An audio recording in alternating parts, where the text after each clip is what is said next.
सबसे पहले हम सुल्तान अहमद के पास जाना चाहेंगे। सुल्तान अहमद इस वक्त हमारे साथ मौजूद हैं।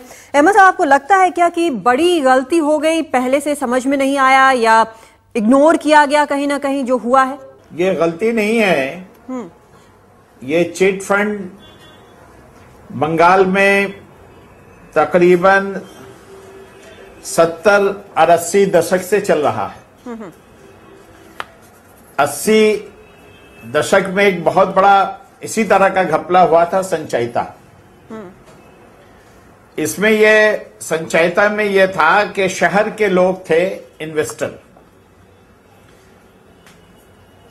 और उस वक्त भी इसी तरह की बातें पुराना मामला। लेकिन ये वाला जो मामला है, ये इसमें आपको लगता है कि कहीं कुछ भूल हुई है? रहा हूं, जरा सुनिए। हाँ। और ये जो है, ये शारदा ग्रुप का जो घपला कांड है, ये भी यहाँ बंगाल में 2003 से इनका ये चिट फंड का काम चल रहा है। इससे पहले वामपंथी सरकार ने भी किसी तरह का कोई निर्णय नहीं दिया कि स्मॉल डिपॉजिटर्स, खास करके रूरल बंगाल के, उनके डिपॉजिट ये ले रहे थे। लेकिन कोई कानून नहीं, जबकि सेबी, एनबीएफसी, आरबीआई हमारे देश में हैं, इन्हें कुछ कानून बनानी चाहिए थी, इन पर लोग रोक लगानी चाहिए थी। हमारे देश में सर्विस टैक्स केंद्र सरकार लगाती है, टीडीएस लगाती है, बहुत सारे कवानीन हैं, और बंगाल के आसपास के राज्यों में चिट फंड चल रहा है। गरीब किसानों और गरीब लोगों का पैसा लेकर के वो डिपॉजिट लेते हैं और उसके बाद वो इस तरह से खर्च करते हैं, लुटाते हैं।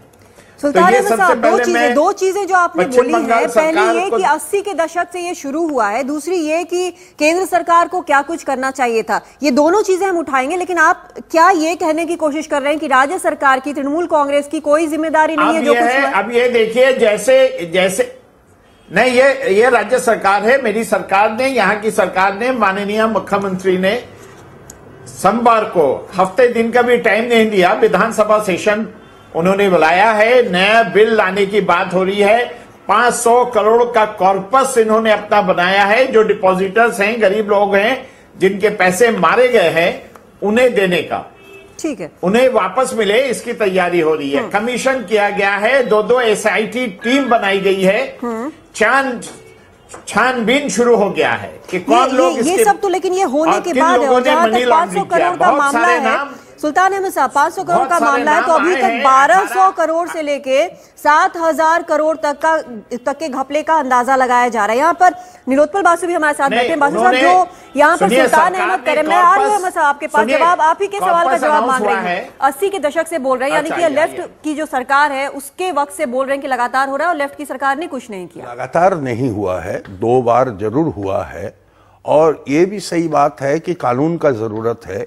इसको महसूस करते हुए 2003 में पहले असेंबली से बिल पारित करके केंद्रीय सरकार का, क्योंकि ये ऐसे क्षेत्र हैं जहाँ पे राष्ट्रपति जी का सम्मति चाहिए होता, तो भेजा गया था। फिर उन्होंने 2008 में कुछ मामूली सा संशोधन सुझाते हुए भेजा, और उसको फिर स्टैंडिंग कमेटी में चर्चा करके फिर पारित करके बिल को भेजा गया 2009 में। लेकिन मुश्किल ये है कि सुल्तान अहमद जी भी 2009 में मंत्री बन गए, और ममता जी भी मंत्री बन गए 2009 में, और क्या इसका राज है हमें मालूम नहीं है।